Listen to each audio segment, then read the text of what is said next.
أعوذ بالله من الشيطان الرجيم. بسم الله الرحمن الرحيم. إنهم فتية آمنوا بربهم وزدناهم هدى. الحمد لله. আলহামদুলিল্লাহ, আজকে আমাদের প্রিয় ভাইদের সাথে দিনই একটি মজলিসে একত্রিত হওয়ার আল্লাহ তৌফিক দিয়েছেন বলে আলহামদুলিল্লাহ। প্রিয় ভাইরা, আমাদের দুই রকমের ওয়াজ আছে, একটা হচ্ছে সুর দিয়ে ওয়াজ, আর একটা হচ্ছে আলোচনা। আজকে আমি সুর দিয়ে ওয়াজ করতে পারি না, আমাকে ডাকছেন আলোচনা শোনার জন্য, আলোচনাই করব। আপনারা শুনবেন ইনশাল্লাহ, শেষ পর্যন্ত শোনেন ইনশাল্লাহ, আল্লাহ উপকার দিবেন ইনশাল্লাহ। শুরুর রাস্তা মাশাআল্লাহ আমাদের আলী আজম ভাই করেছেন, আমার ছোট ভাই আব্দুল্লাহ করে গেছে একটু আগেই। ছোট ভাই মানে প্রিয় ভাই, ও করে গেছে, আব্দুল্লাহ কাফি। আমার কাছ থেকে নাহলে সুর নাই শুনলেন, অসুবিধা আছে না? আলহামদুলিল্লাহ। তাহলে আমি যে বিষয়টি নিয়ে আলোচনা করব, বিষয়টা আমাদের বর্তমান সমাজে খুবই প্রয়োজন। বিষয়টা হচ্ছে যুবকদের অবক্ষয় এবং তা থেকে কিভাবে আমরা নিস্তার পাব। প্রিয় ভাইয়েরা, একটা জিনিস সত্য যে যারা আজ বৃদ্ধ হয়েছি, আমরা একসময় যুবক ছিলাম। আরেকটা শ্রেণী আপনারা আছেন আমাদের সামনে, সবাই যুবক। আমি দেখতে পাচ্ছি প্রায় 80-90% যুবকরাই আছেন এখানে। আপনাদের সমস্যাগুলি আমি বুঝতে পারি, কারণ আমি এই বয়সটা পার করে এসেছি। সুতরাং আমি একটু সমাধানের চিন্তাও করব। আপনাদের কাছে শেষ পর্যন্ত শুনলে ইনশাল্লাহ অনেক কিছু সমাধান বেরিয়ে আসবে ইনশাল্লাহ, আমি মনে করছি। প্রিয় ভাইয়েরা, যুবক তিন শ্রেণীর যুবক আছে। মুসলিম যুবকরা তিন শ্রেণীর বর্তমানে। এক শ্রেণীর যুবক যারা আল্লাহর উপর ঈমান রাখে, আখিরাতের উপর ঈমান রাখে। আমরা সবাই রাখি না আল্লাহর উপর ঈমান, আখিরাতের উপর ঈমান? ইনশাআল্লাহ। ফেরেশতার উপর ঈমান রাখে, নবীদের উপর ঈমান রাখে। তারাই আবার কিতাবের উপর ঈমান রাখে, তাকদীরের উপর ঈমান রাখে। ঈমানের 6টি বিষয়ে তাদের কোনো ঈমানের কোনো ঘাটতি নেই। যুবকদের আরেকটি গোষ্ঠী আছে, এই গোষ্ঠী আরো কি করে, তারা আরকানুল ইসলাম, ইসলামের যে সমস্ত রোকন আছে, সালাত আদায় করে, যাকাত দেয় যতটুকু যদি তার অর্থ থাকে।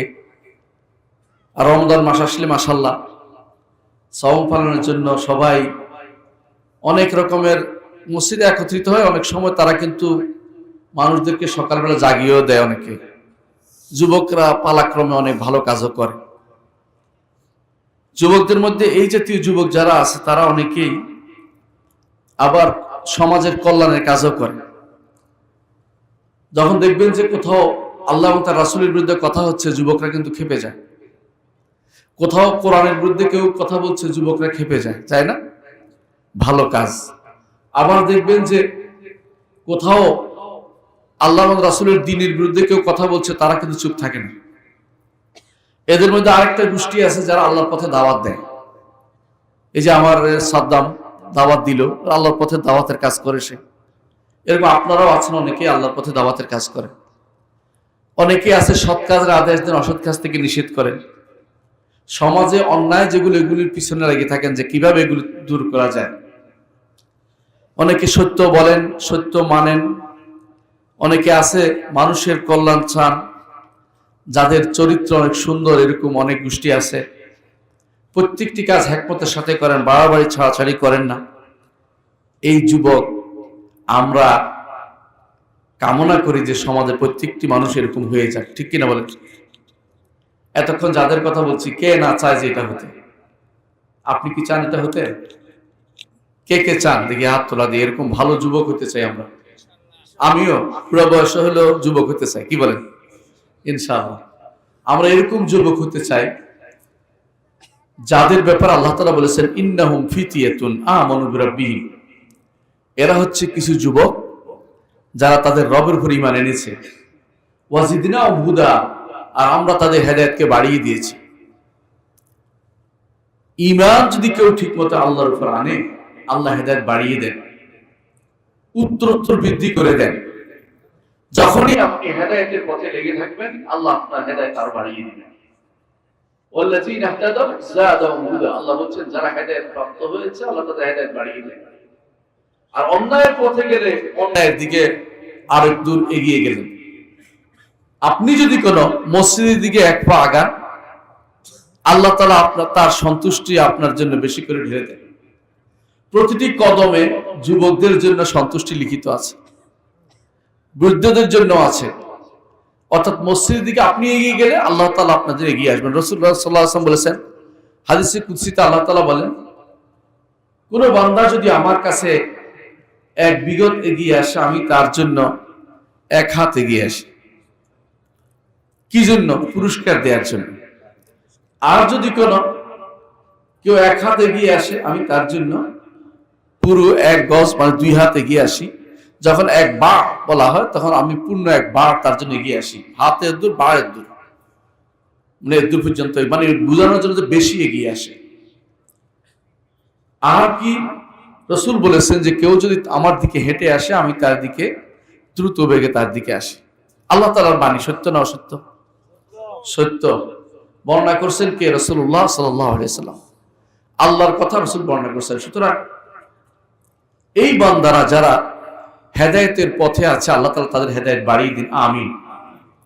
আরেক গোষ্ঠী আছে যুবকদের মধ্যে যারা পথভ্রষ্ট, আমাদের সমাজে আছে। আপনিও দেখবেন রাস্তার কোনায় দাঁড়িয়ে আছে, আপনার ছেলে আপনার মেয়ে স্কুলে যেতে পারছে না, মাদ্রাসা যেতে পারছে না, রাস্তার পাশে বসে গান বাজাচ্ছে উচ্চ স্বরে, পাশে দাম পিটাচ্ছে, আপনি ঘুমাইতে পারছেন না। এরকম যুবকও আছে।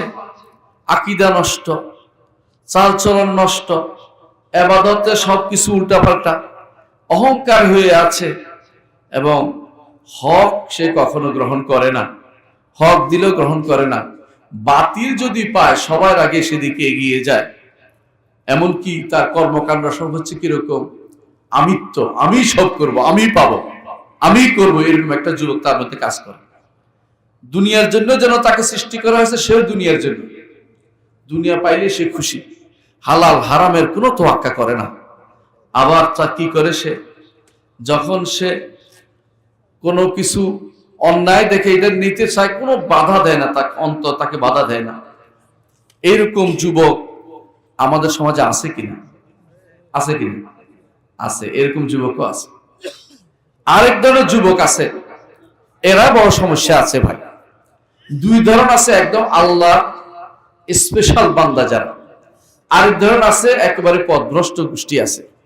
আল্লাহ তাআলা উভয়ের জন্যই আল্লাহ তাআলা তাদের রব।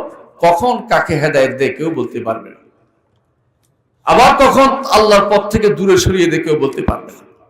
এই জন্য কেউ যেন অহংকারী না হয়ে যায়, যে হেদায়েত প্রাপ্ত যুবক আছে সেজন্য হেদায়েতে লেগে থাকে, আর যে যুবক পথভ্রষ্ট হয়ে আছে সে যেন ফিরে আসে আল্লাহর দিকে। আল্লাহ প্রতিদিন তার বান্দাকে ডাকেন।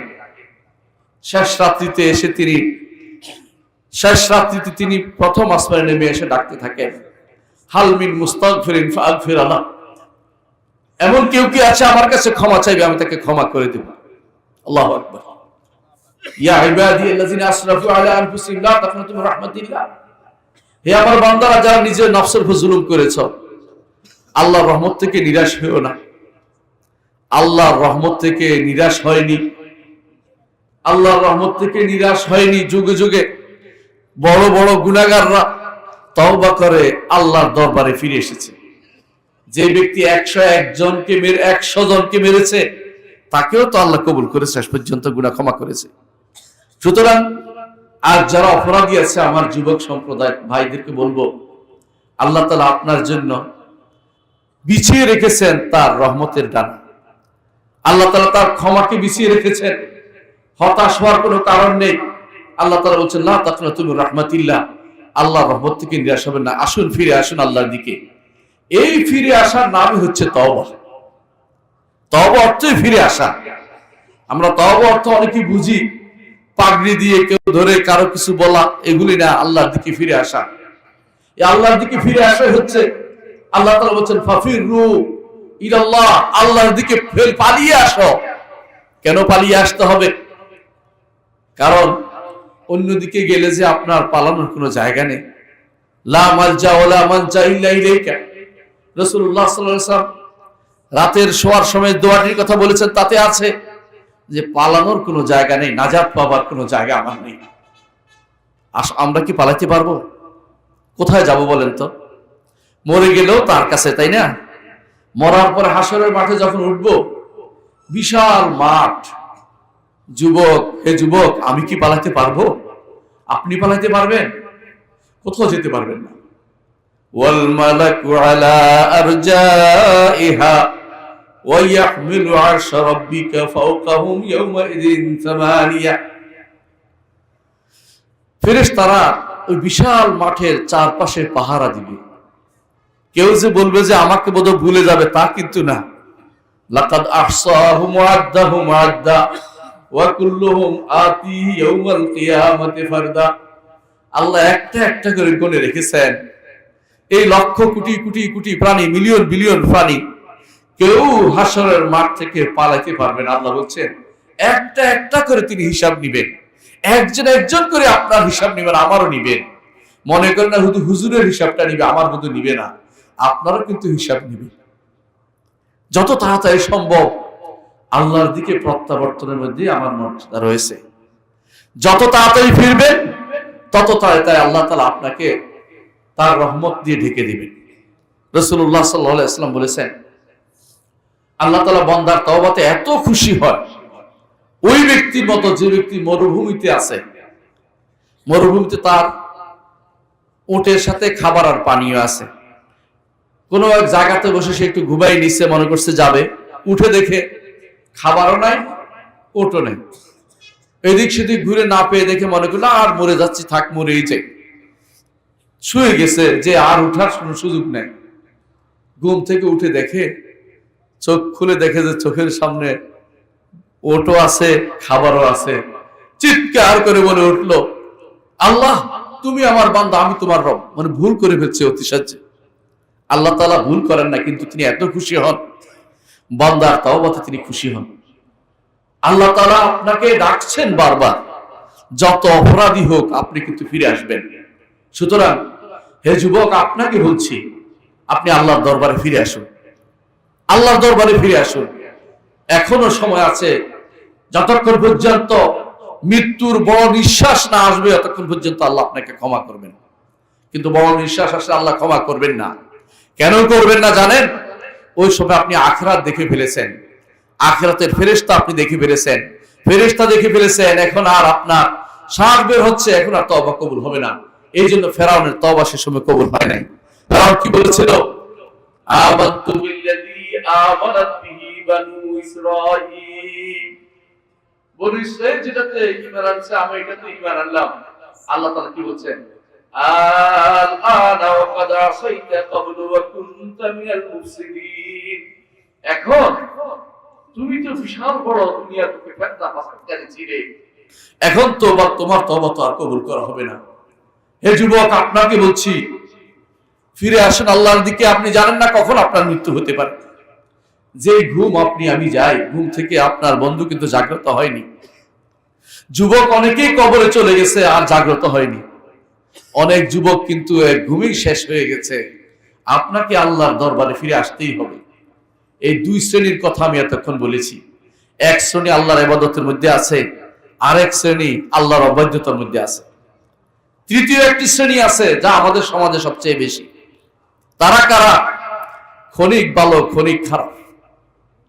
কিছুক্ষণ ভালো থাকে, কিছুক্ষণ ভালো থাকে, খারাপ হয়ে যায়। হক চিনেছে, আল্লাহ রাসূল কি বলেছেন তা বুঝতে পেরেছে। আবার সমাজের মধ্যে আছে, সমাজটাও ভালো। আপনাদের এই আহলে হাদিস সমাজ কত সুন্দর সমাজ, আল্লাহু আকবার। আমাদের এক ভাই বলছিল যে যদি কোনোদিন বাড়ি ঘর করি, আহলে হাদিস সমাজে বাড়ি ঘর করবো, অন্তত বাড়িটা ভেঙে দিবে না, আগুন লাগাই দিবে না। এই সুন্দর সমাজের মধ্যে সে বসবাস করছে, তার আনন্দও হয়, কিন্তু মাঝে মধ্যে তাকে শয়তান পেয়ে বসে। কিভাবে?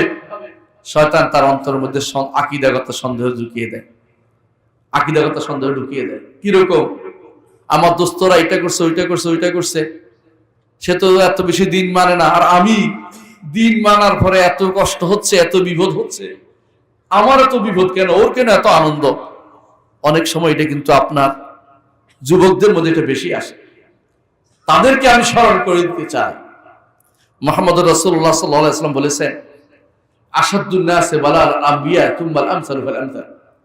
দুনিয়ার বুকে সবচেয়ে বেশি বিপদে থাকবে নবীরা, ছিলেন নবীরা, বিপদে ছিলেন নবীরা। তারপর নবীদের কাছে যারা, অর্থাৎ তারা মর্যাদার দিক থেকে নবীদের কাছাকাছি যে পর্যায়ে পৌঁছবে, ভালো মানুষ যারা, তাদেরকে আল্লাহ তাআলা একটু বিপদ বেশিই দেন। বিপদ একটু বেশি দেন কেন জানেন? বাজিয়ে নিতে চান, ঈমানটা পরীক্ষা করতে চান। আহাসিবান নাসু আন ইউতরাকু আন ইয়াকুলু আমান্না ওয়া হুম লা ইফতানুন ওয়া লাকাদ ফাতান্নাল্লাযীনা মিন ক্বাবলিহিম ফালা ইয়ালামান্নাল্লাহু আল্লাযীনা সাদাকু ওয়া লা ইয়ালামান্নাল কাযিবিন। মানুষকে মনে করেছে ঈমান আনছে বলে ছেড়ে দেওয়া হবে, কখনো না। আগেকার লোকদেরও পরীক্ষা করেছেন, আবার এখনকার লোকদের তিনি পরীক্ষা করবেন। একটু চিন্তা করে দেখুন, মুহাম্মদ রাসূলুল্লাহ সাল্লাল্লাহু আলাইহি ওয়াসাল্লাম যখন ঈমানের দাওয়াত নিয়ে তিনি যখন এসেছেন, তখন কি করেছেন? মক্কাতে কি কষ্ট পেয়েছে।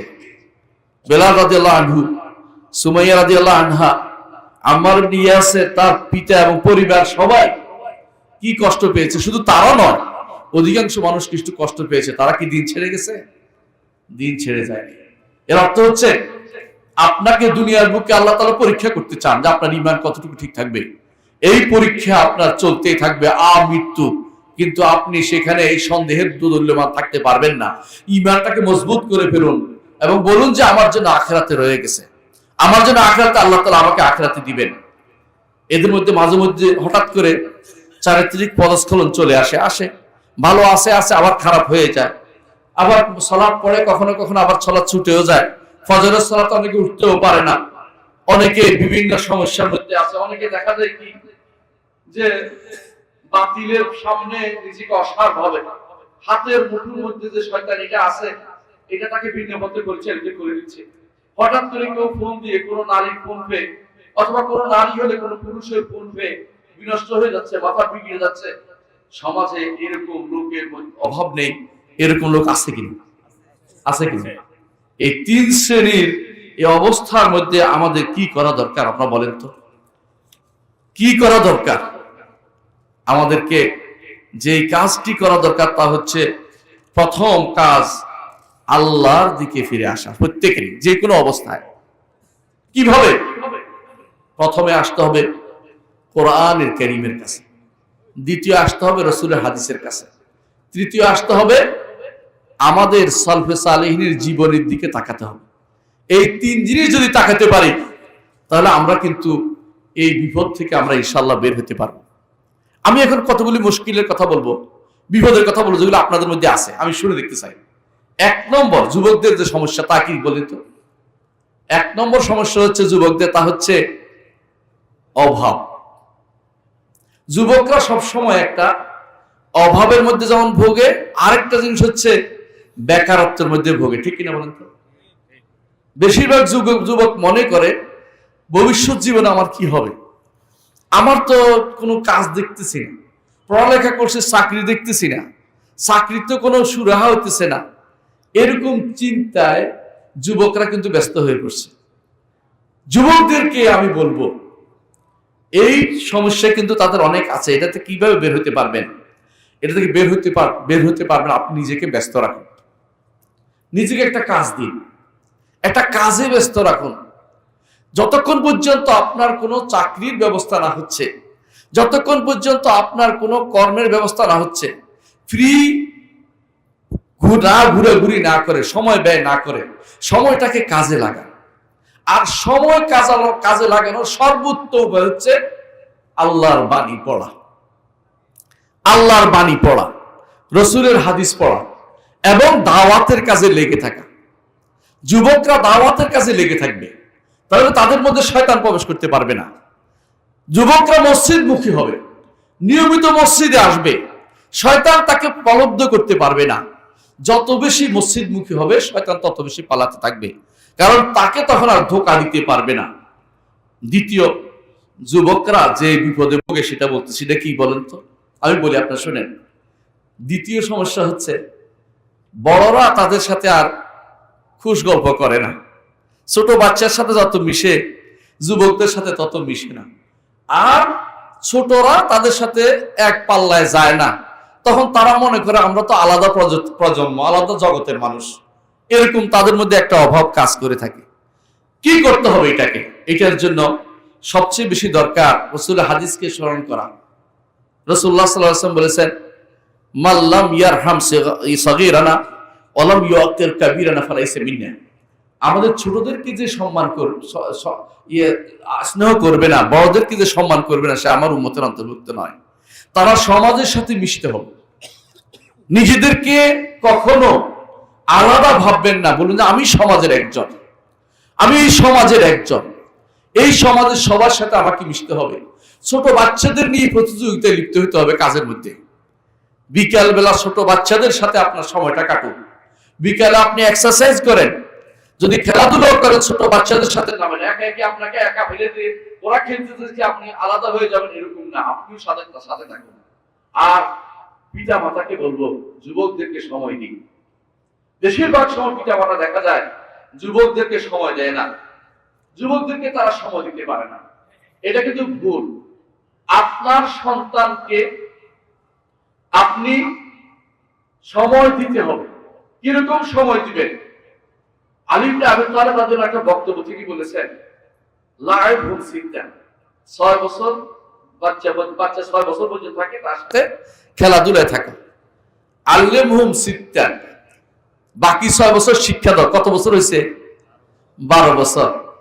তারপর বলছে ওয়া সাহিবুম সিত্তান, এরপরে 6 বছর সাথে সাথে নিয়ে ঘুরো, যেন নষ্ট না হইতে পারে। আমাদের যুবকরা সবচেয়ে বেশি নষ্ট হয় যখন তাকে আমি আলাদা ছেড়ে দেই। আলাদা ছেড়ে দিলে তাকে আর কাছে টানা যায় না, তার মধ্যে আপনার মধ্যে একটা দূরত্ব তৈরি হয়ে যায়।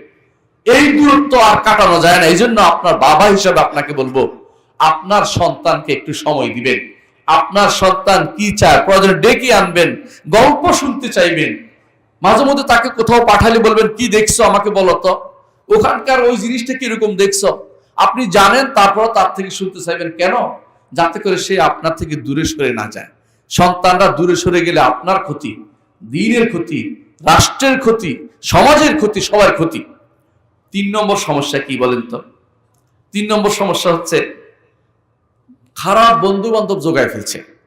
যুবকদের মধ্যে অনেক আছে একা একই থাকতে পারে না যুবকরা, স্বাভাবিক জিনিস।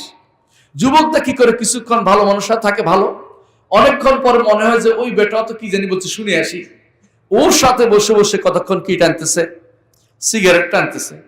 এরপর দেখবেন তার সাথে খারাপ গল্প করতেছে, সিনেমার গল্প করতেছে, কোথাকার কি হারাম দেখে আসছে এটার গল্প করতেছে। এইটা তো বড় মারাত্মক জিনিস। এই বন্ধুত্ব খুব খারাপ জিনিস। রাসূলুল্লাহ সাল্লাল্লাহু আলাইহি ওয়াসাল্লাম বলেছেন, আল মারউ আলা দীনি খালিলিহি, একজন মানুষ তার বন্ধুর ধর্মের দ্বীনের উপর বড় হয়। ফালিয়ানজুর আহাদুকুম মান ইউখাল, তোমাদেরকে কার সাথে বন্ধু করছে একটু জেনে নাও। রাসূলুল্লাহ সাল্লাল্লাহু আলাইহি ওয়াসাল্লাম আরো বলেছেন যে খারাপ বন্ধুর উদাহরণ হচ্ছে কামারের হাঁপড়ের মতো, হয় সেটা তোমাকে পড়িয়ে দিবে, না হয় সেটা থেকে দুর্গন্ধ বের হবে। সুতরাং খারাপ বন্ধু আপনি অবশ্যই অ্যাভয়েড করে চলবেন। যুবকদেরকে বলছি, খারাপ বন্ধু অ্যাভয়েড করে চলবেন, খারাপ বন্ধু অ্যাভয়েড করে চলবেন। আবু বকর রাদিয়াল্লাহু আনহু জাহিলি যুগে রাসূলের সঙ্গী ছিলেন, বন্ধু ছিলেন। ইসলামে এসে তার লাভ হয়েছে না ক্ষতি হয়েছে? বলেন, লাভ হয়েছে। বরং শুধু এটা নয়, যতগুলি বন্ধু ছিল আবু বকরের সবাই প্রথম ইসলাম গ্রহণ করেন। আব্দুর রহমান ইবনে আউফ, সাদ ইবনে আবি ওয়াক্কাস, ওসমান ইবনে আফফান, এই যতগুলি আশারা মুবাশশারা, অর্থাৎ যাদের 10 জন যাদের ইসলাম গ্রহণ, যাদের প্রথম ইসলাম গ্রহণ করেছে, সবাই আবু বকর রাদিয়াল্লাহু আনহুর বন্ধু ছিলেন। চিন্তা করে দেখেছেন কেমন উপকার হয়েছে? এই জন্য আপনার বন্ধু যেন বন্ধু নির্বাচনে ভুল করবে না, দয়া করে। যেই বন্ধু আপনাকে হারানোর দিকে টানে, ওই বন্ধুকে কখনো বন্ধু বানাবেন না। এটাকে অবশ্যই পরিত্যাগ করবেন, কোনোভাবে সেটাকে এটার সাথে কথা বলবেন না। 4 নম্বর যে সমস্যা যুবকদের, সেটা কি? 4 নম্বর সমস্যা হচ্ছে যা পায় তাই পড়ে, যা পায় তাই শুনে, যা পায় তাই দেখে। কি আছে? শর্ট মেসেজ আছে, মেসেজ দেখতেছে, পত্রিকা পড়তেছে, ফেসবুকিং করতেছে, হোয়াটসঅ্যাপ চালাচ্ছে, ইনস্টাগ্রাম চালাচ্ছে, টুইটার চালাচ্ছে। এগুলি কি আপনার শেষ পর্যন্ত কোনো উপকার দিছে? দেখেছেন আপনি কোনো উপকার দিছে? বিশ্বাস করুন, সময় নষ্ট। আগে একটা সময় ছিল মানুষ পুকুর বাড়িতে বেড়াতে যেত, খালার বাড়িতে বেড়াতে যেত। এখন এই হাতের মুঠোর ভিতরে এটা আসার কারণে পাশে কে আছে এটা ভুলে গেছে। ঠিক কিনা বলেন? 2-3 বন্ধু বান্ধব একসাথে বসে আছে, কিন্তু কেউ কিন্তু কারো দুস্থ ভালো আছে কিনা জিজ্ঞাসা করতে, সবাই তার হাতের এটা নিয়ে ব্যস্ত আছে। এইটা আপনার সময় নষ্ট করছে। সময়টা হচ্ছে জীবন, সময়টা হচ্ছে জীবন। আল্লাহ তাআলা বলছেন ইন্নাল ইনসানা লাফি খুসর ওয়াল আসর ইন্নাল ইনসানা লাফি খুসর। সময়ের শপথ, প্রত্যেকটা মানুষ ক্ষতিগ্রস্ততার মধ্যে আছে।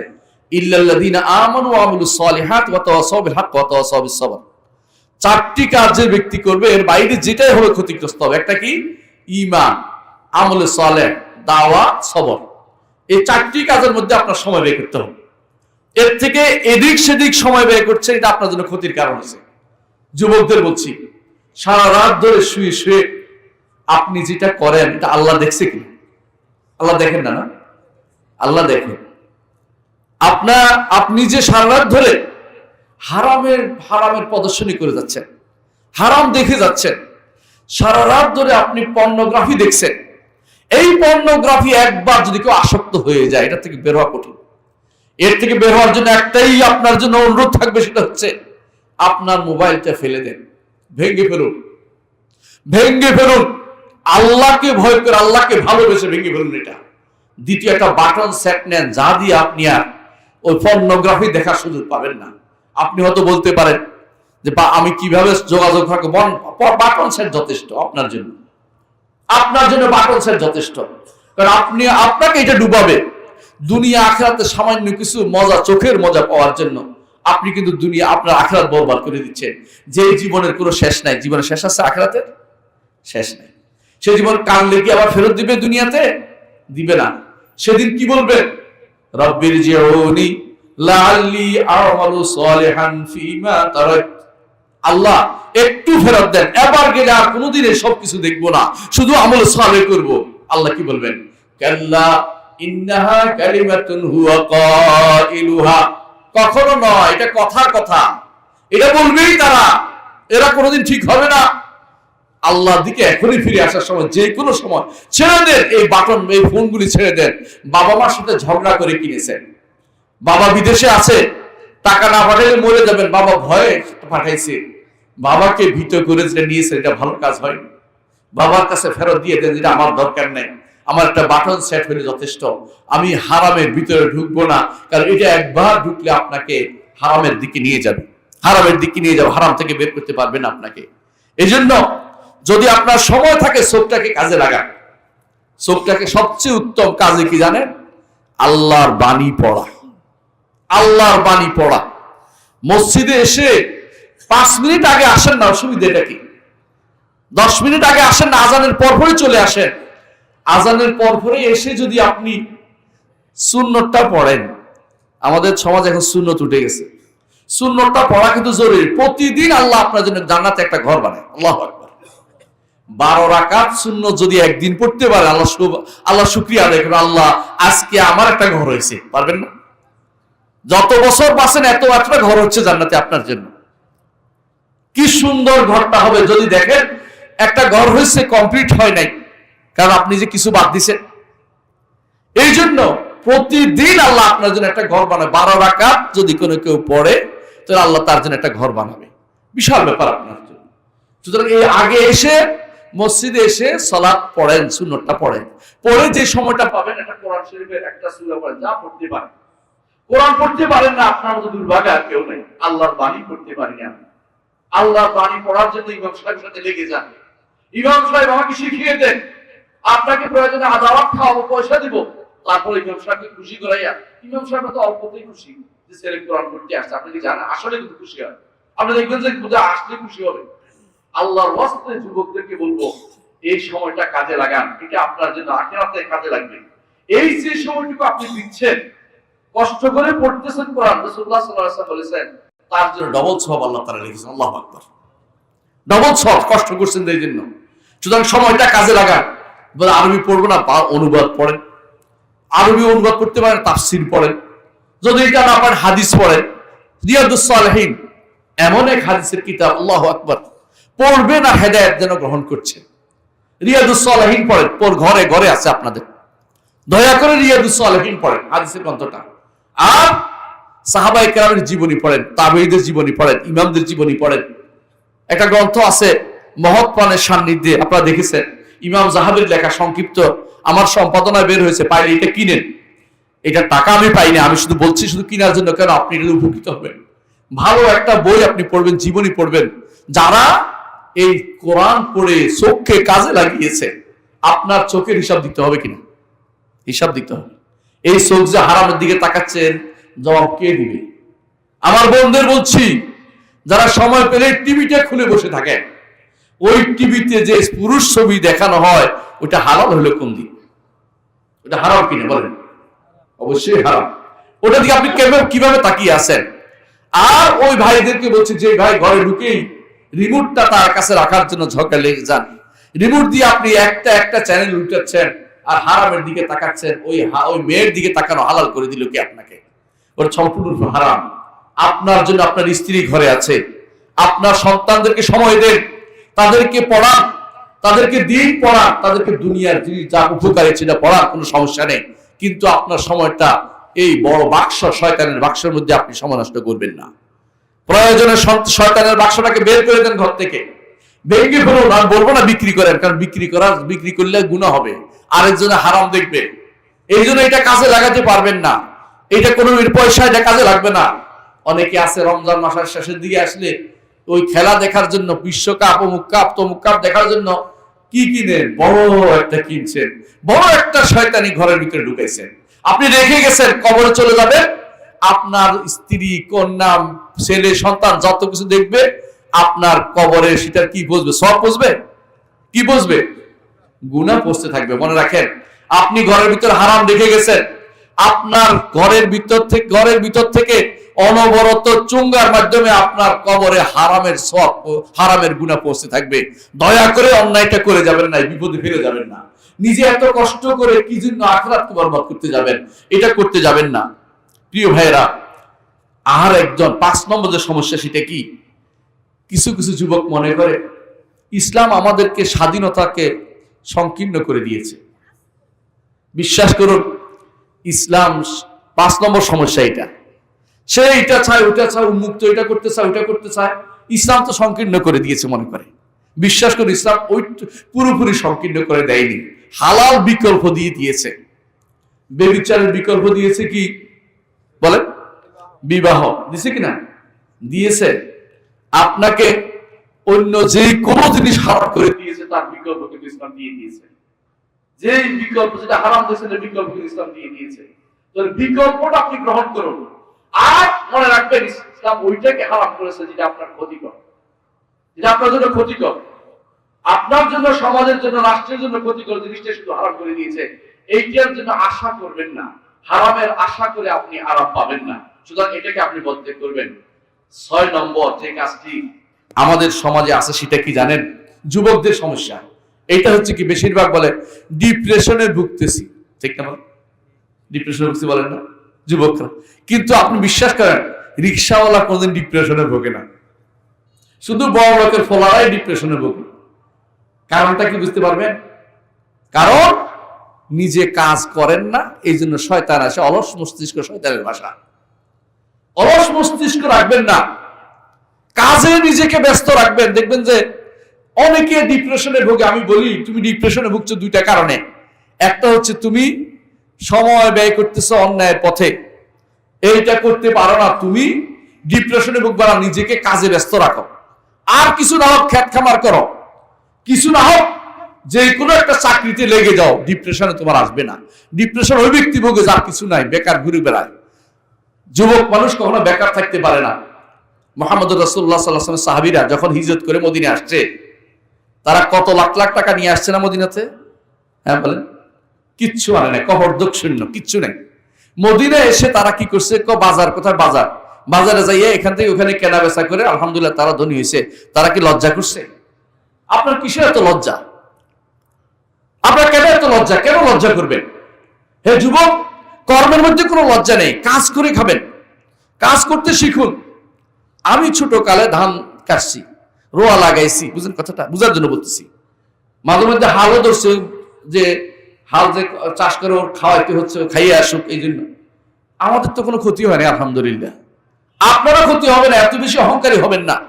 আমি এখন পড়ালেখা করছি, আমি ডিগ্রি পাস করছি, আমি অমুক পাস করছি, আমি কি আর এটা ধরতে পারি কিনা?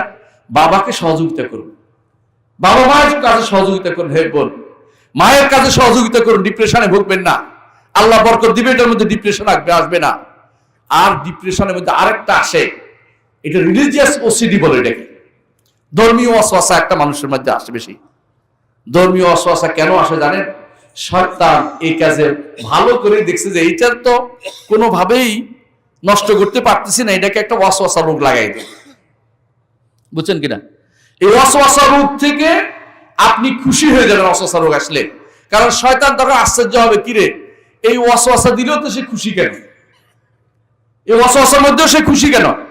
কারণ আপনি যখন এই খুশি হয়ে যাবেন যে ওয়াসওয়াসা রোগটা দেখে, তখন সে কিন্তু বলবে যে আরে এটা তো ঠকাইতে পারতেছি না। আপনি বলবেন যে এটার মাধ্যমে আল্লাহর কাছে আমি সওয়াব আশা করি। তো কিভাবে বাঁচবেন এর থেকে? কয়েকটা ওসিলা রাসূলুল্লাহ সাল্লাল্লাহু আলাইহি ওয়াসাল্লাম বলছেন, আমি কয়েকটা বলে দেব। এক নম্বর হচ্ছে, যুবকের কাছে এসে কি বলে? আল্লাহ সব সৃষ্টি করছেন, তারা আল্লাহর সৃষ্টি করলো কে? এরকম মাথার মধ্যে ঢুকায়। এর জবাব কি দিবেন যুবক বলেন? যুবক বলতে হবে এইটা আলোচনা করব না, বাস কেটে দিলাম, অন্য চিন্তা আসি মাথায়। এই দুইটা পানি নিয়ে আস, এটা নিয়ে আস, কথা বলতে থাকবেন যাতে করে এটা আপনার থেকে চলে যায়, দূর করে দিবেন। এক নম্বর কাজ। দ্বিতীয়ত কাজ করবেন কি? 2 নম্বর কাজ হচ্ছে আউযু বিল্লাহি মিনাশ শাইতানির রাজিম পড়বেন। পারবেন না? সহজ, আউযু বিল্লাহি মিনাশ শাইতানির রাজিম। 3 নম্বর বলবেন আমানতু বিল্লাহি ওয়া রাসূলিহি, আমি আল্লাহর উপর ঈমান আনলাম, রাসূলের উপর ঈমান আনলাম। বাংলা বলতে পারবেন তো? কোনো সমস্যা নেই, বাংলা বলতে পারবেন এটা। 4 নম্বর বলবেন কুল হুয়াল্লাহু আহাদ আল্লাহুস সামাদ লাম ইয়ালিদ ওয়া লাম ইউলাদ ওয়া লাম ইয়াকুল লাহু কুফুয়ান আহাদ। বাংলা অনুবাদটাও বলতে পারবেন, কোনো সমস্যা নাই। আল্লাহ এক, অদ্বিতীয়, যার তিনি অমুখাপেক্ষী, তিনি জন্মের মুখাপেক্ষী না। লাম ইয়ালিদ ওয়া লাম ইউলাদ ওয়া লাম ইয়াকুল লাহু কুফুয়ান আহাদ, তা সম্ভব নয়। তারপর বাম দিকে 3 বার থুতু ফেলবেন। আমার নবী সাইয়্যিদুল খালক মুহাম্মদুর রাসূলুল্লাহ সাল্লাল্লাহু আলাইহি ওয়াসাল্লাম আমাদেরকে এই পদ্ধতি শিখিয়ে দিয়েছে, কারণ তিনি জানেন এটা আসবে, এটা আসেই, ঈমানদার সেটা আসে। 7 নম্বর সমস্যা ঈমানদারের তাকদীর মাসলা নিয়ে আসে, তাই না? কথায় কথায় বলে তাকদীর কি? 2 শ্রেণী বা 2 ভুল করে। যদি তাকদীর, আমি যদি আমার কাজে হচ্ছে, তাকদীর কোথায়? আমি চেষ্টা করছি, আমার এটা দিছে, অনেকে এভাবে বলে ফেলে। না, আপনি যে চেষ্টা করছেন ওইটাও আল্লাহর নির্ধারণ আছে। না হলে আপনি চেষ্টা করলেই প্রধানমন্ত্রী হতে পারতেছেন না, আপনি চেষ্টা করলেই বিশাল এলাকার মালিক হয়ে যেতে পারতেছেন না। এর অর্থ হচ্ছে কেউ না কেউ আপনার নিয়ন্ত্রণে আছে। সুতরাং এটা তাকে বুঝতে হবে যে হ্যাঁ, আমার সবকিছু পূর্ব নির্ধারিত আছে, এটা তার উপর ঈমান আনতে হবে। যতই তাকে শয়তান ওয়াসওয়াসা তাকদীর তো আমি তো নিজেই করছি, বলে না, আমার অবশ্যই নির্ধারিত আছে, জোর করে এটাকে আপনার ঈমান আনতে হবে। যুবকদেরকে এই জায়গাতে অনেকে ঠকায়। দ্বিতীয় ঠকায় কোন জায়গায়? তাকদীর মাসলাও জানেন কি বলে? জানেন, যদি আগে নির্ধারিত থাকে তো আমার কি কাজ? সবই তো আল্লাহ নির্ধারণ করছে, আমার কি কাজ? তাকে বলতে হবে হ্যাঁ, তোমার কাজ তোমাকেও নির্ধারণ করছে, তোমার কাজটাও নির্ধারণ করছে, কোনো সমস্যা নেই। তোমাকে বলছে কাজ করে যেতে, তুমি কাজ করে যাও, উল্টো দিকে রওনা হইও না। উল্টা কোনটা?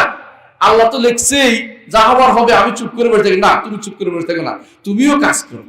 তুমি ভালোর দিকে যাইতে পারলে বুঝবা যে আল্লাহ তোমার জন্য ভালোটাই লিখেছে। আর খারাপের দিকে রওনা হলে আল্লাহ তোমার খারাপটা লিখেছেন। তুমি খারাপের দিকে কেন যাবে? তুমি ভালোর দিকে যাও।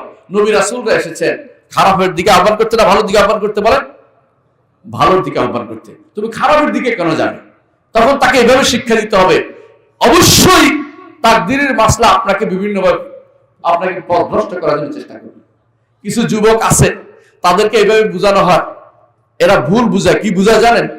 আল্লাহ আমি করব বলে লিখছেন, এটা তাকদীরের মাসলা। ভুল উত্তর দিচ্ছে আপনাকে। অবশ্যই আল্লাহ সব লিখেছেন, আল্লাহ কি লিখেছেন আপনি জানেন না। আপনার দায়িত্ব হচ্ছে নেক আমল খুঁজে খুঁজে আমল করে যাও। আল্লাহ আপনাকে উল্টো দিকে ফিরিয়ে দিবেন না। আপনি নেক আমলের দিকে রওনা হয়েছেন, আপনাকে মন্দিরের দিকে দিবেন না, মসজিদের দিকে গেলে আপনাকে সিনেমা হলের দিকে নিয়ে যাবে না। আপনি ওদিকে রওনা হন, ঠিক আপনি ইচ্ছা করেন, আপনি ইচ্ছা করার ক্ষমতা আছে স্পষ্ট, এদিকে ইচ্ছা করেন, আল্লাহ তাআলা আপনাকে এদিকে নিয়ে যাবেন। এইটা যদি আপনি বিশ্বাস রাখেন, আপনি তাকদীরের মাসলাতে আর ভুল করবেন না। যে আমি চেষ্টা করি, আল্লাহ তাআলা দেখবেন যে আমাকে এই চেষ্টাটা আল্লাহ তৌফিক, আমি আল্লাহর কাছে তৌফিক কামনা করি, প্রতিদিন বলি ইহদিনাস সিরাতাল মুস্তাকিম। যুবকদের মধ্যে আরেকটা সমস্যা হচ্ছে মাদক আসক্তি, ইয়াবা খাওয়া। এখন তো অনেকে ইয়াবারে বাবা টাবা করে, নাউজুবিল্লাহ। যুবকদের এই সমস্যাটা এখন এত বেশি হচ্ছে, বিশেষ করে বিশ্ববিদ্যালয়ের ছাত্রদেরকে দেখা যায় তারা কখনো কখনো ওই নারীদের সাথে কোনো সম্পর্কের কারণে টানা পড়নে আত্মহত্যা পর্যন্ত করে বসে। এরা সবচেয়ে দুর্ভাগ্যবান যুবক, এরা সবচেয়ে, অর্থাৎ তাদের ব্যক্তিত্বহীন যুবক। ব্যক্তিত্বওয়ালা যুবক কোনোদিন আত্মহত্যা করে না, ব্যক্তিত্বওয়ালা যুবক যুবতী কোনোদিন আত্মহত্যা করে না, টিকে থাকে, বেঁচে থাকে যে আমি এই প্রতিকূল পরিবেশে বেঁচে থাকবো, প্রতিকূল পরিবেশে আমার সবার চেয়ে ভালো কিছু করব।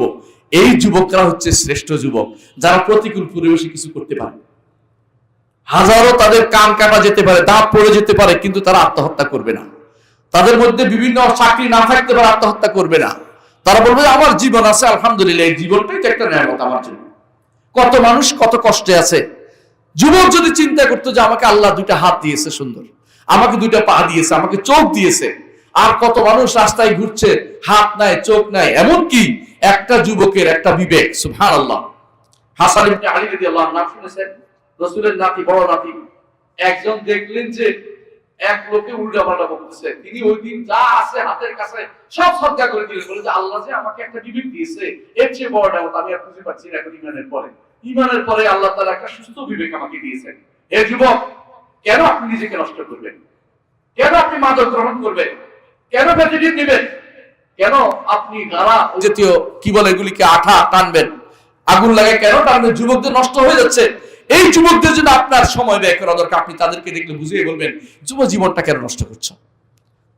তোমার জীবনটা নষ্ট করে দিচ্ছে এই মাদক, তোমার জীবনটা নষ্ট করে দিচ্ছে। তাদেরকে অবশ্যই অ্যালকোহল থেকে, মাদক থেকে বাঁচাতে হবে।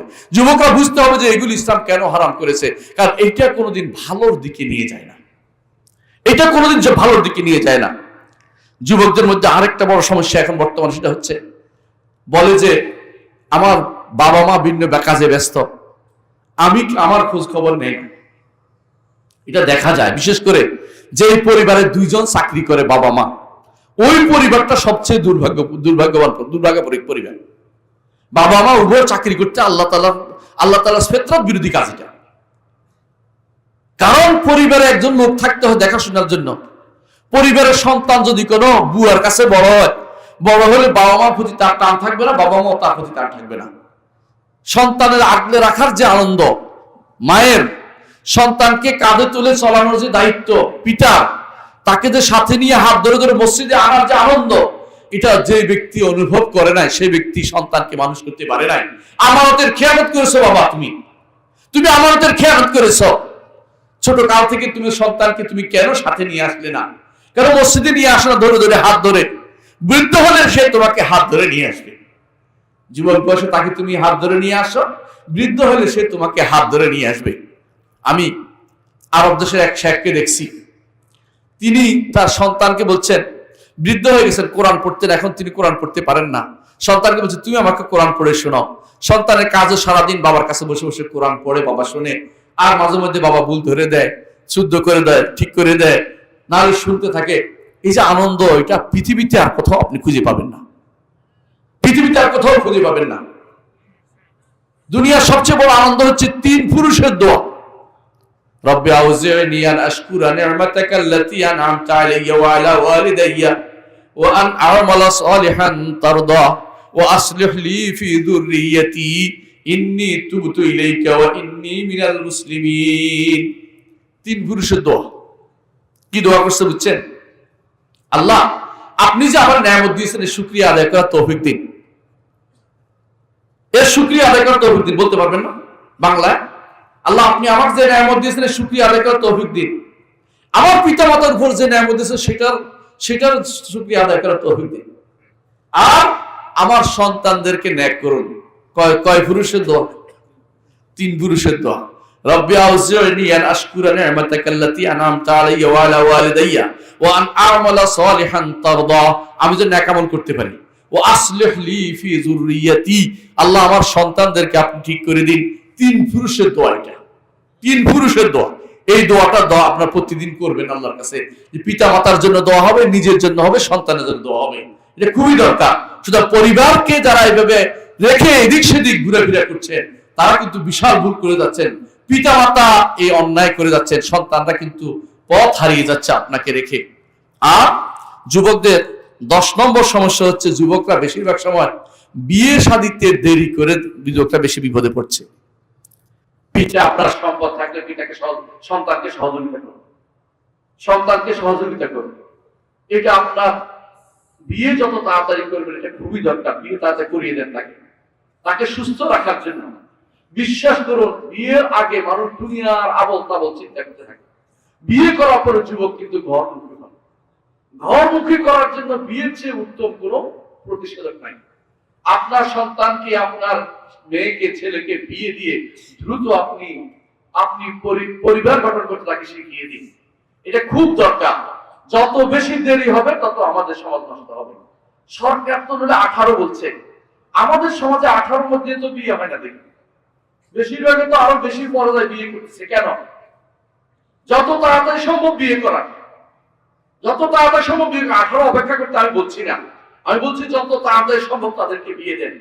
আইনটা সব কত আইনে হবে, আল্লাহর বিধান সবার উপরে, আল্লাহর কথা সবার আগে রাখতে হবে।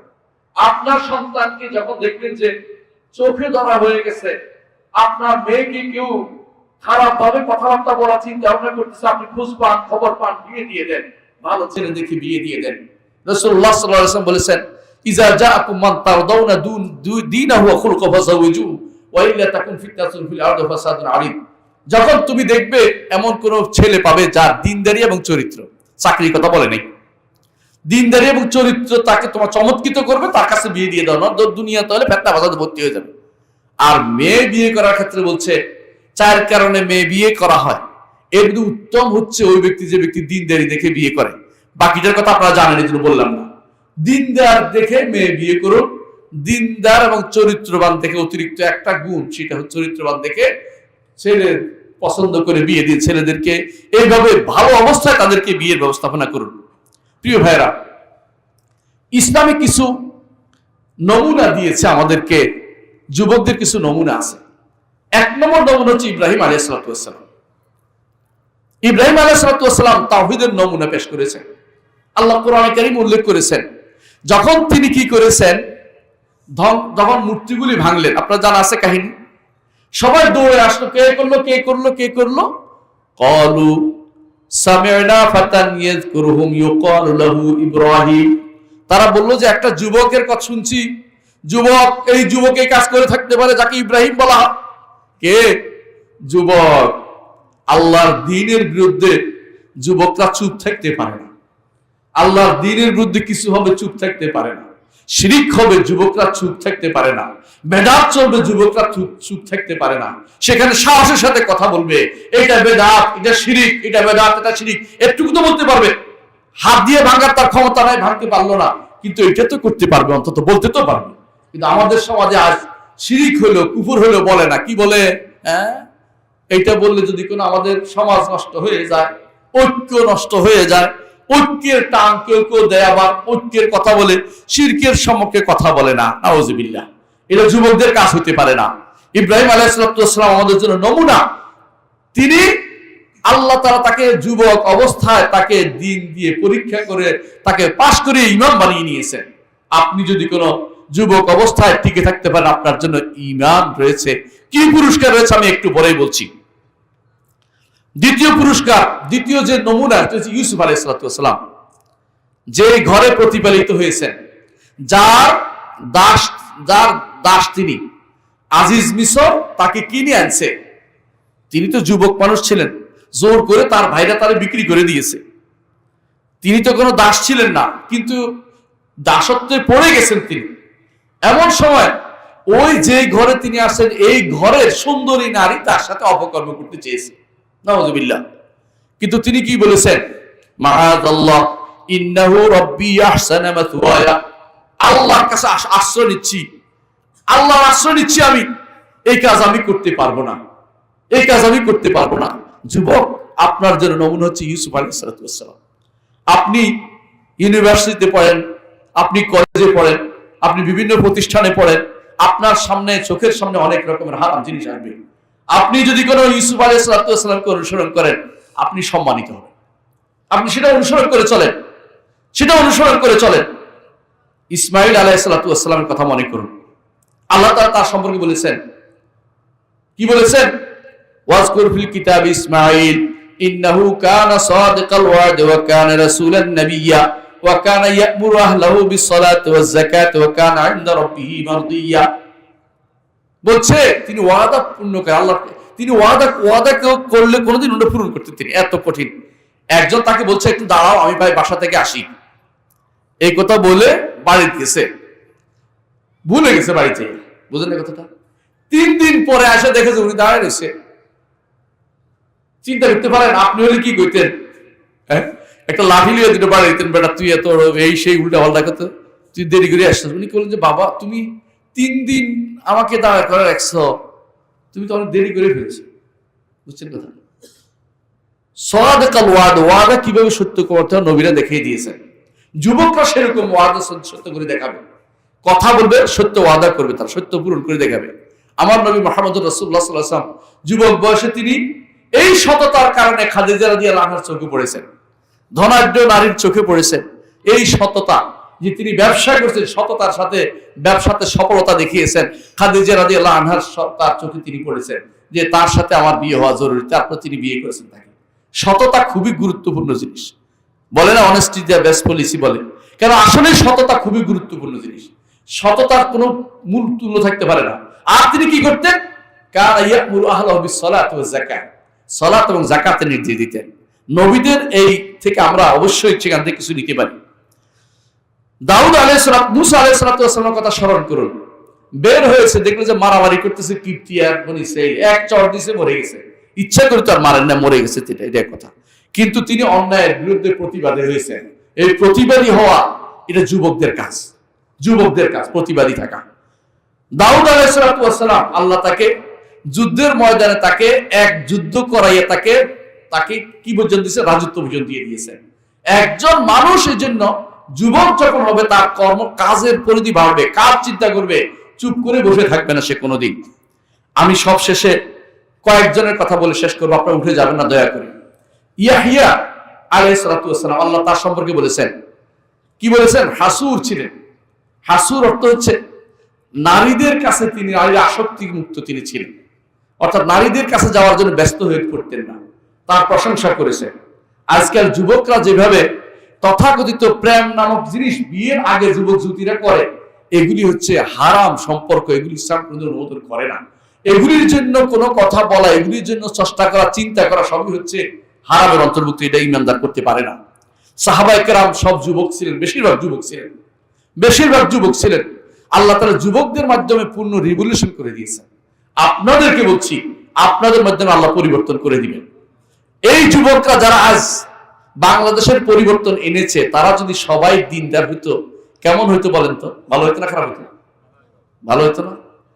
তখন দেখতেন যে আপনারা আর কষ্ট করা লাগতো না অমুকের বিরুদ্ধে, আমরা আর মিছিল করা লাগতো না যে আমাদেরকে ইসকনের বিরুদ্ধে, অমুকের বিরুদ্ধে বলতে হবে না, কারণ যুবকরাই, এরাই তো ক্ষমতা, এরাই বলবো যে এটা তো হতে পারে না, এটা তো চলতে পারে না।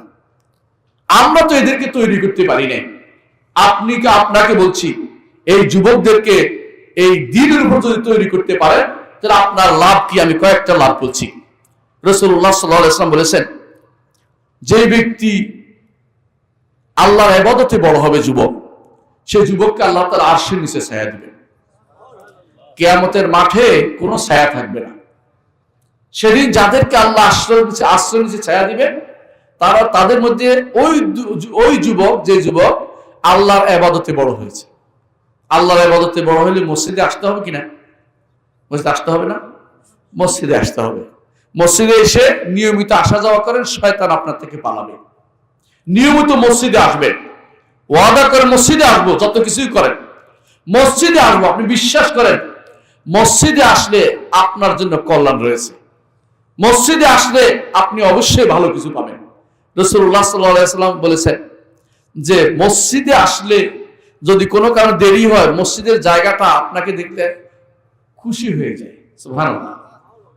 ইউবাশবাশ লাহু, অর্থাৎ তার জন্য খুশি হয়ে যায়। অর্থাৎ এত গুরুত্বপূর্ণ এটা। এই জমিন আপনার জন্য সাক্ষ্য দিবে সেদিন।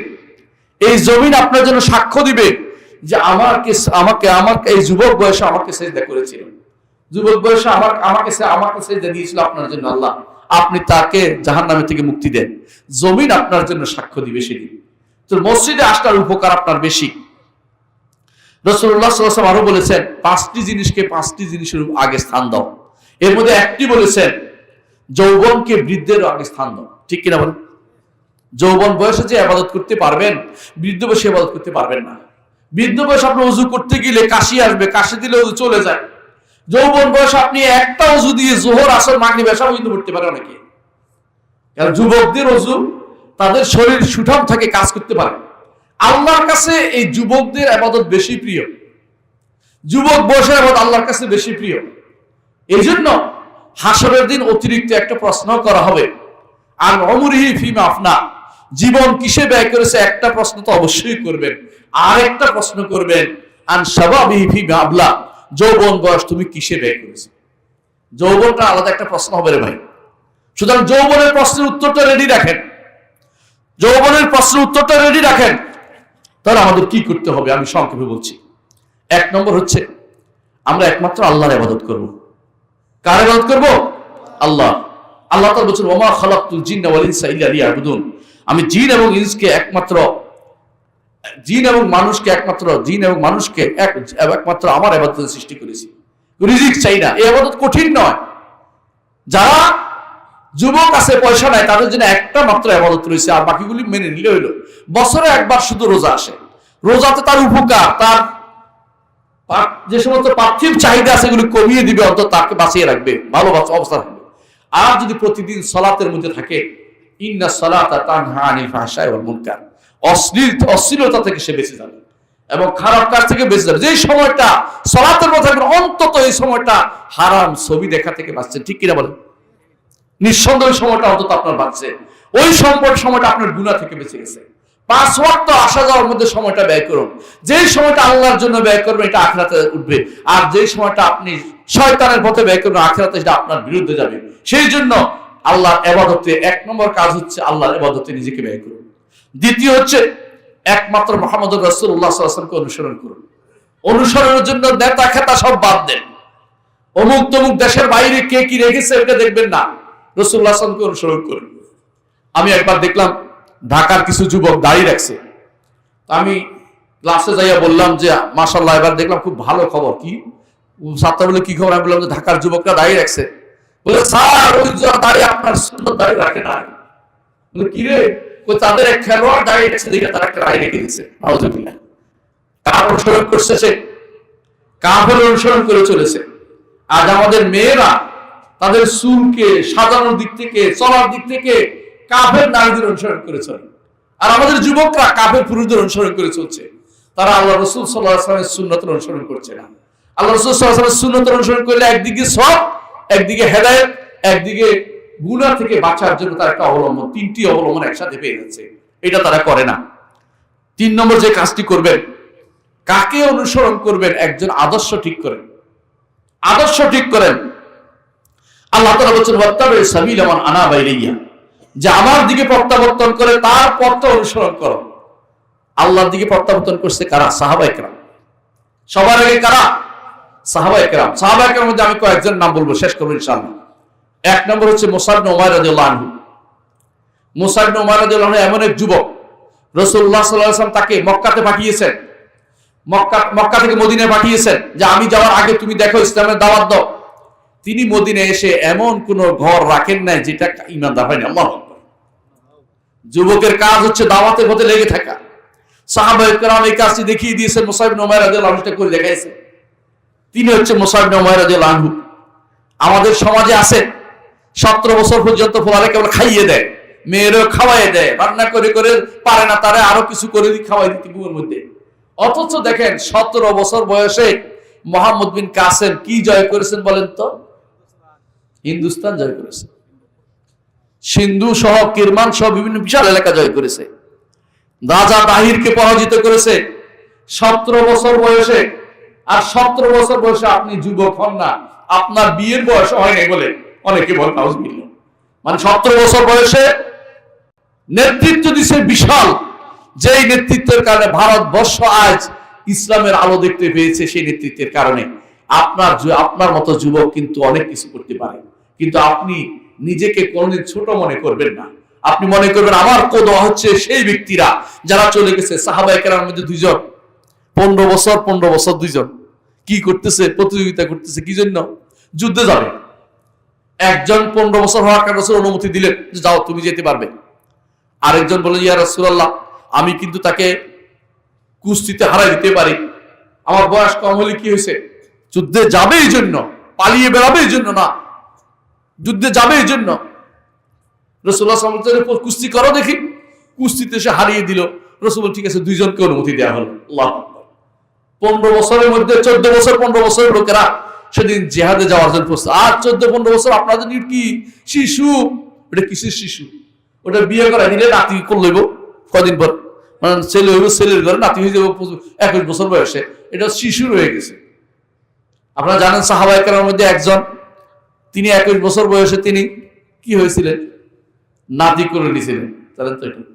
আমর ইবনে আস রাদিয়াল্লাহু আনহু 10 বছর সময় বিয়ে করেছেন, তার ছেলের 10 বছরে বিয়ে গেছে, 21 বছর সময় সন্তান হয়ে গেছে, বা নাতি করে নিয়ে গেছে।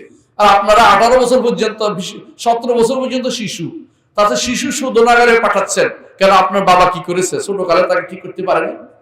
আপনি কি করেছেন আপনি দেখেন না? সে আপনার সন্তান নষ্ট হয়ে যাচ্ছে। শিশু শোধনাগারে সেখানে কি দেয় জানেন?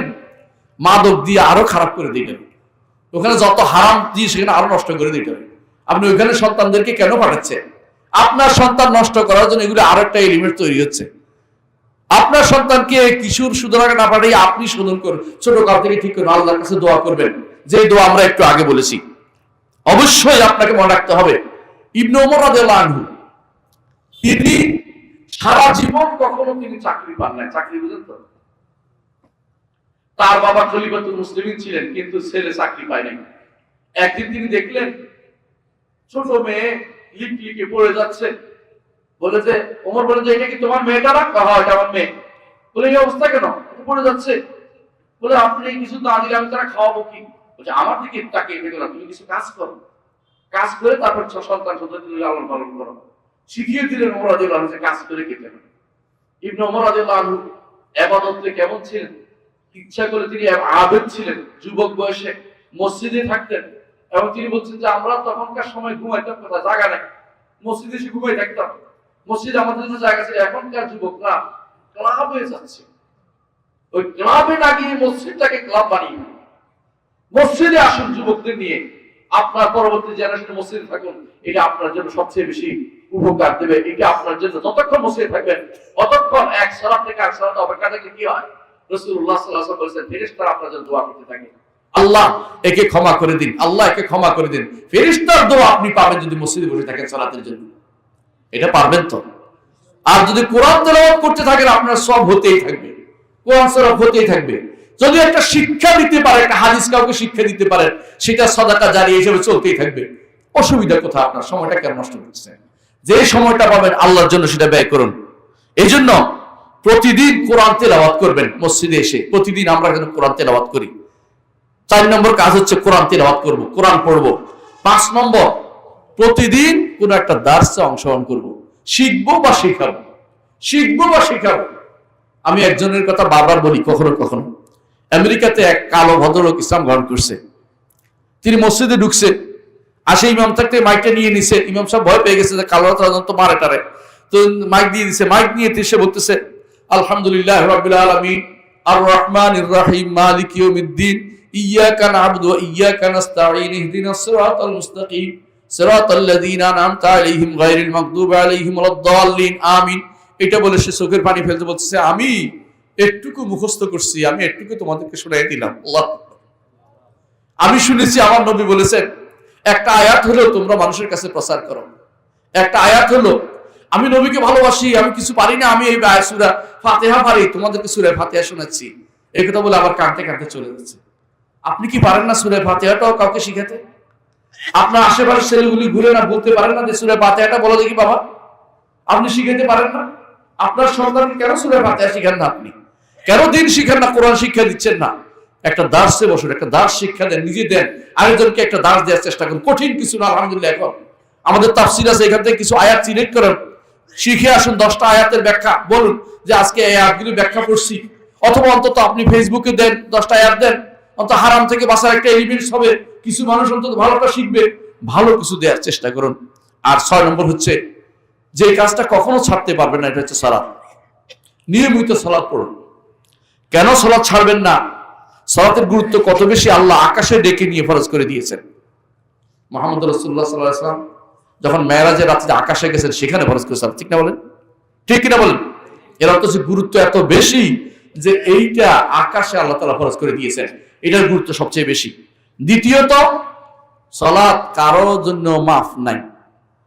7 বছর থেকে শুরু করে যতদিন পর্যন্ত বিবেক আছে ততদিন পর্যন্ত আপনার সালাত করতে হবে। সালাত কারো উপরে মাপ নাই। কিন্তু আপনার অনেক কিছু ছাড় পেয়ে যায়। আপনার অর্থ নাই, যাকাত নাই, অর্থ নাই, হজ নাই, শরীর সামর্থ্য নাই, শ্রম নাই, খাওয়াই দিলে হচ্ছে গরিবের খাওয়াই দিলে শ্রম লাগতেছে না, কিন্তু সালাত কিন্তু মাপ পাবেন না আপনি কোনোদিন। আপনার যেভাবে পারেন সেভাবে সালাত পড়তেই হবে। এই সালাত হচ্ছে ঈমান। সালাত এই জন্য, সালাত হচ্ছে ঈমান। যার সালাত নাই তার ঈমান নেই। আমাদের সমাজে আমরা এটা ভালো করে জানি, এই সমাজে সালাতের গুরুত্ব আছে, কিন্তু মসজিদে হাজির হয় না। মসজিদে হাজির হতে হবে। বেশিরভাগ ইমামের নিকট সালাত হচ্ছে ফরজ আল কিফায়া, জামাতের সাথে পড়া ফরজে কিফায়া। যাদের গুনাহগার হবে, যদি জামাত ঠিক মতো না হয় গুনাহ হবে। কেউ কেউ ফরজ আইনও বলেছেন। এই জন্য বলছি, কোন কোন ইমাম ফরজ আইন বলছে প্রত্যেকের উপরে, যার সামর্থ্য আছে প্রত্যেক সামর্থ্যবান পুরুষের উপরে মসজিদে গিয়ে সালাত আদায় করতে হয়। এই জন্য ইবনে মাসউদ রাদিয়াল্লাহু বলেছেন, যদি কেউ ঘরে সালাত আদায় করে তোমরা রাসূলের আদর্শ ছেড়ে দিলে, রাসূলের আদর্শ ছেড়ে পথভ্রষ্ট হয়ে গেলে। ইবনে মাসউদ রাদিয়াল্লাহু সেটা হাদিসে বলেছেন। সালাত আরেকটি যে কাজটি করেছে হচ্ছে আপনার যে খালি সময়টা পূরণ করে। অধিকাংশ মানুষ সময় পূরণ করতে পায় না, বলে যে সময় কখন, অর্থাৎ সময়টা কাটে না। অনেকে বলে সময় কাটতেছে না। প্রিয় ভাইয়েরা, সময় কাটার জন্য উত্তম কাজ হচ্ছে সালাত। শুআয়ব আলাইহিস সালাতু ওয়াস সালাম তিনি বেশিরভাগ সময় সালাত আদায় করতেন। এটা দেখে যখন তিনি ঈমানের দাওয়াত দিয়েছে, তখন তার সাথীরা কি বলল? ইয়া শুআয়ব আসসালাতুকা তা'মুরুকা আন নাতরুকা মা ইয়াবুদু আবাউনা আও আন নাফআলা ফি আমওয়ালিনা মা নাশা। শুআয়ব, সালাত তোমারে উল্টাপাল্টা করে দিচ্ছে, সালাতের কারণে তুমি আমাদের বেশি ধরতেছ। অর্থাৎ নবীরা বেশি বেশি সালাত আদায় করতেন। এই জন্য নবীদের অনুসারী হতে হলে যত বেশি পারেন সালাত আদায় করেন। মুহাম্মদুর রাসূলুল্লাহ সাল্লাল্লাহু আলাইহি ওয়াসাল্লাম কানা ইযা হাযাবা আমরুন কামা ইলা সালাত, বিপদ দেখলে সালাতে দাঁড়িয়ে যেতেন। আল্লাহর সাথে সম্পর্ক ঝালাই করে নেয়া, এর চেয়ে উত্তম কোনো পদ্ধতি নাই।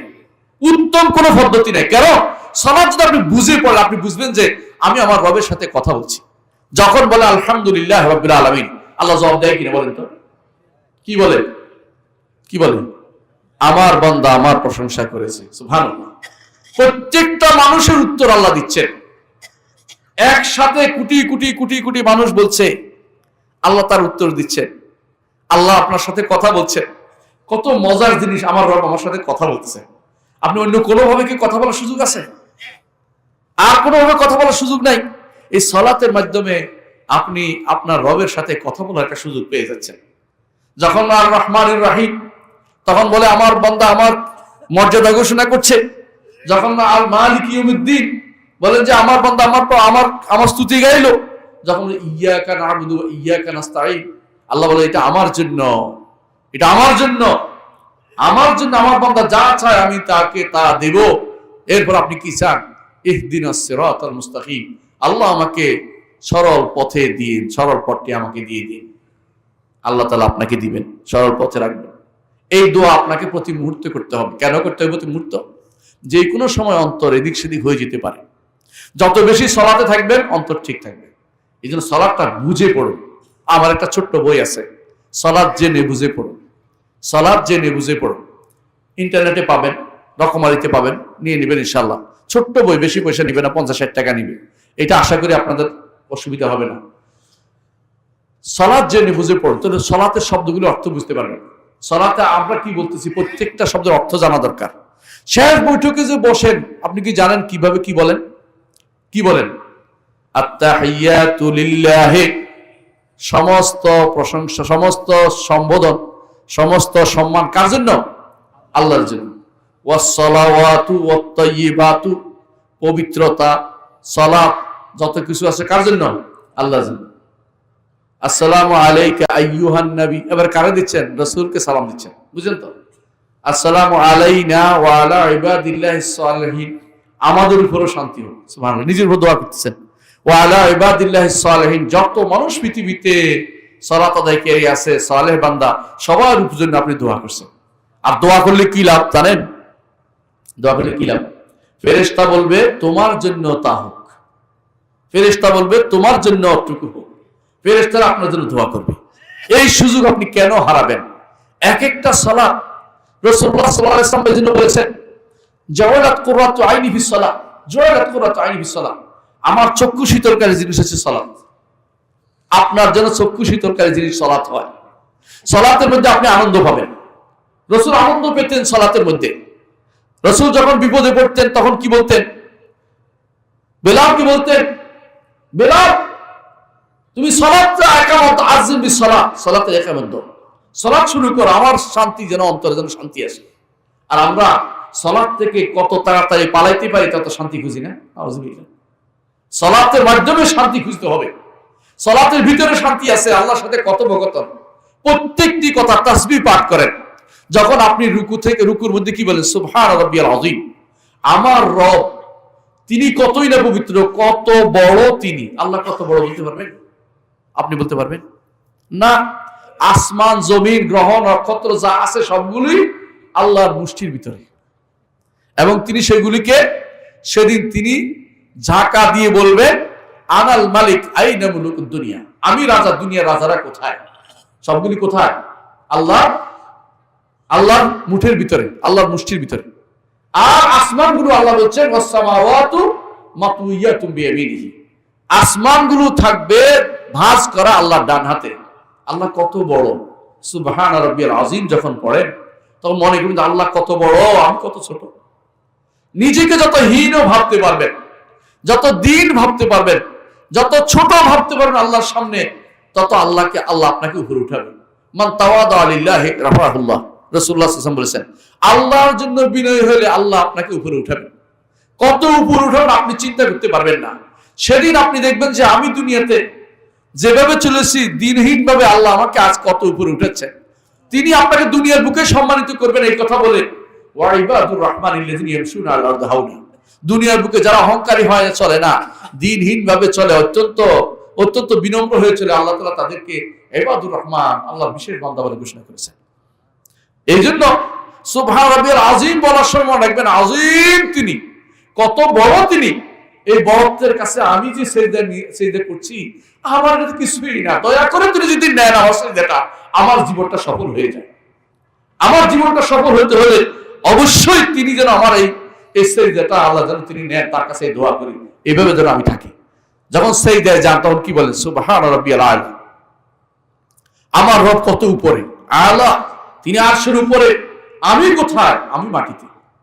আমি এখানে সিজদা করছি তাকে, কারণ আমার সিজদা করা এর চেয়ে নিচু হওয়ার জায়গা আমার আর নাই। আমি এর চেয়ে বিনয়ী হতে পারতেছি না, কারণ কোথায় যাব? আমি তো মাটি সর্বনিম্ন স্তরের মধ্যে আছি। এই জন্য সাত অঙ্গে সিজদা করতে হয়। অঙ্গগুলি সব মাটিতে ঠেকাচ্ছি যে এগুলি দিয়ে তোমাকে আমি পরিপাত করছি তোমার কাছে, আল্লাহ তুমি আমার সিজদাটা কবুল করো। সালফে সালেহীন বলতেন, যদি আমি জানতাম যে আমার একটা সিজদা আল্লাহ কবুল করেছে, আমি খুশি হয়ে আকাশে উড়ে যেতাম।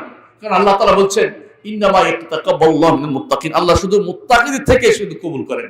আমি তো আল্লাহ কবুল করছেন জানলে আমি মুত্তাকিদের অন্তর্ভুক্ত হয়ে গেছি, আর মুত্তাকিদের জন্য আল্লাহ জান্নাত রেখেছেন। আল্লাহু আকবার। সুতরাং যখনই সিজদা করবেন, প্রত্যেকটা সিজদার মধ্যে মনে করবেন যে এই হয়তো আমার জীবনের শেষ সুযোগ, আমার হয়তো আর সিজদা নাও আসতে পারে। এই সালাতে সিজদা, এই বিনয় এখনই প্রকাশ করে বলি আল্লাহর কাছে, তিনি উপরে, সবচেয়ে উপরে তিনি, আরশের উপরে, আমি সবচেয়ে নিচে। আমি আর যাওয়ার জায়গা নেই আল্লাহ, আমি বিনয় হয়ে বলছি আল্লাহ আপনি কতই না পবিত্র, সুবহান রাব্বিয়াল আলা, আমার রব কতই না পবিত্র তিনি। এইটা একজন ঈমানদার ব্যক্তি সবসময় যখন সিজদা করবে তখন তার মাথার ভিতরে এটা আসতে হবে। ঈমানদার সত্যিটা কথা যখন বলে একটা থেকে একটা যাচ্ছে, কি বলে? আল্লাহু আকবার, আল্লাহ বড়।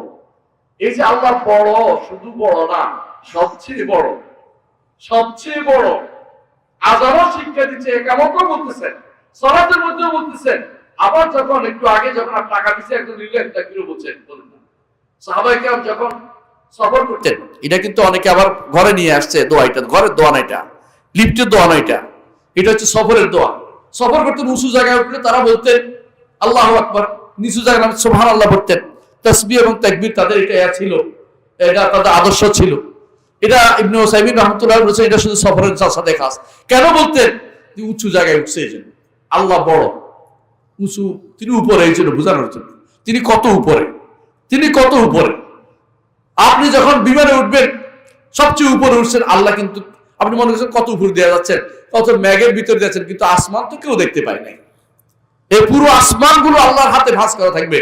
কত বড় তিনি, কত মহান তিনি। তিনি আমার মতো একজন মানুষকে ঈমান দিয়েছেন, আমাকে সুস্থতা দিয়েছেন। আমি এই যুবক, যে যুবক আজ গুনাহ করে বেড়াচ্ছি, আমাকে গুনাহ করার মতো যে শক্তি, এটা তো আমাকে তিনিই দিয়েছেন। এটাকে হারামের মধ্যে আমি কেন ব্যয় করতেছি? এটা কেন এটা হারামে আমি হালাল ব্যয় করছি না? এজন্য আসুন, আমি আমার বক্তব্য দীর্ঘায়িত করব না, আমি তো একটুকুই বলবো, আল্লাহ যেন আমাদের কবুল করুন, আমিন। আল্লাহ যেন আমাদের যুবকদের কবুল করুন, আমিন। যুবকদেরকে অনুরোধ জানাবো, আপনারা মসজিদমুখী হন, মসজিদমুখী হন, আপনারা মসজিদমুখী হন। আপনাদেরকে বিভিন্নভাবে বিভ্রান্ত করার জন্য এদিক সেদিক থেকে লোকেরা আসবে, দেখবে এদিকে আসো, এদিকে আসো। আল্লাহর বস্তে এদিক সেদিক যাবেন না। মুহাম্মদুর রাসূলুল্লাহ সাল্লাল্লাহু আলাইহি ওয়াসাল্লাম লম্বা একটা রেখা আঁকছেন একদিন, লম্বা রেখা আঁকি বললেন এটা হচ্ছে আমার রাস্তা, এই আল্লাহর রাস্তা, এই আল্লাহর রাস্তা দিয়ে সোজা কোথায় যাবেন? জান্নাতে চলে যাবেন। এর আশেপাশে অনেকগুলো রেখা এঁকে বললেন প্রত্যেকটাতে একটা একটা শয়তান আছে। এক ঈমানদার বান্দা যখন একটু সামনে যায়, শয়তান কি বলে? হালুম ইলাইয়া, আমার দিকে আসো, আমার দিকে আসো। দুনিয়ার বুকে ফিতনার অভাব নেই, দলের অভাব নেই। বিভিন্ন দল যেগুলি ইসলাম বিরোধী অনেক কিছু আছে, আপনি দেখতে পাচ্ছেন। অনেকে ইসলামের নাম দিয়েও হারাম কাজ করে যাচ্ছে, আপনি দেখতে পাচ্ছেন। এই সমস্ত জিনিস থেকে মুক্তি থেকে একমাত্র আল্লাহকে ভালোবেসে, আল্লাহর পথে থেকে, আল্লাহর ইবাদত করে যদি কোনো আপনি কবরে যেতে পারেন, আপনি সৌভাগ্যবান ব্যক্তি, আমি বলে দিলাম। এবং হাসরের দিন আপনি পাবেন কি পাবেন? আল্লাহ ঘোষণা করে দিয়েছেন, ইন্নাল্লাযীনা ক্বালু রাব্বুনাল্লাহ সুম্মা ইসতাকামু তাতানাজ্জালু আলাইহিমুল মালায়েকা আল্লা তাখাফু ওয়া লা তাহজানু ওয়া আবশিরু বিল জান্নাতিল্লাতী কুনতুম তুআদুন। নিশ্চয় যারা বলবে আমার রব আল্লাহ, কাকে? আল্লাহকে রব মানি এবং তার ইবাদত করি, ইস্তেকামত করি, ইবাদতের উপর টিকে থাকি, আল্লাহর ইবাদত করে থাকি হাত্তা ইয়াতিয়াকাল ইয়াকিন, মৃত্যু পর্যন্ত। ওয়াবুদ রাব্বাকা হাত্তা ইয়াতিয়াকাল ইয়াকিন, মৃত্যু পর্যন্ত আল্লাহর ইবাদতের উপর টিকে থাকি। কি হবে? মৃত্যুর সময় ফেরেশতা এসে আপনাকে সুসংবাদ জানাবে। কি সুসংবাদ জানাবে? তোমার জন্য জান্নাত দেখা যাচ্ছে, দেখো জান্নাত থেকে আমরা কি নিয়ে আসছি, তোমার জন্য সুন্দর রুমাল নিয়ে আসছি, সুগন্ধিযুক্ত রুমাল নিয়ে আসছি। এই সময় সে খুশি হয়।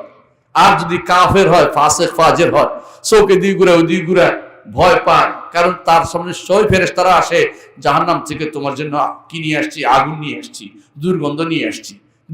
দেখতে পায় না, ভয় পায়, এদিক টাকা ওদিক টাকা তাকাতে চায় না, চিৎকার করতে থাকে, হইগুল্লি করতে থাকে, কারণ সে তো দেখতে পাচ্ছে ফেরেশতা তার জন্য কি নিয়ে আসছে।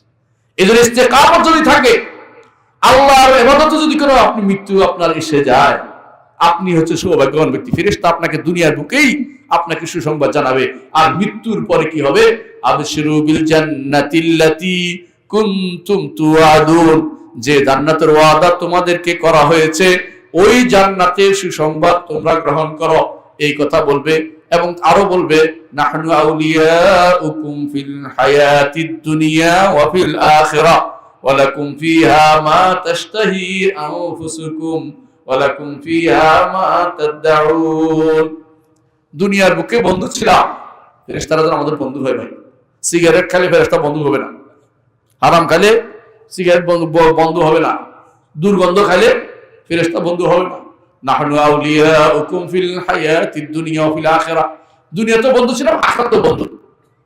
দুনিয়াতে বন্ধু, আখিরাতেও বন্ধু। আল্লাহ বলছে কোরআন আলোচনা আছে, আল্লাহর কথা সত্য আছে আর কিছু নাই, আল্লাহর কথা সবচেয়ে সত্য। ওমর রাসূলুল্লাহ কিয়া ওমর রাসূলুল্লাহ হাদিজা, আল্লাহ চেয়ে সত্য কথা রাখতে নাই।